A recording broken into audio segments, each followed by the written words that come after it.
काहीच नाही मंडळी, खुशाल का मग.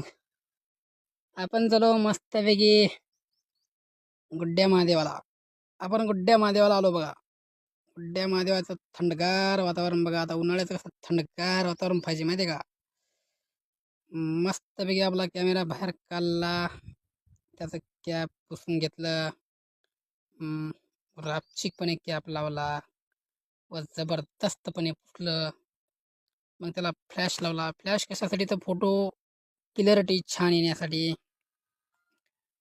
मग मस्त त्याच्यामध्ये आपली बॅगमध्ये व्यवस्थित सामान ठेवल्यावर देवाच्या पाया पडून मस्त थंडगार वातावरणामध्ये थोडं लोकेशन बघून खतरनाकपणे फोटो काढले अवघा मस्तपैकी. तुम्हाला पण काढायचे असतील रापचिक फोटो तर आपल्याकडे येऊन काढून घेणे. आपण असा रापचिक फोटो काढतो. रापचिक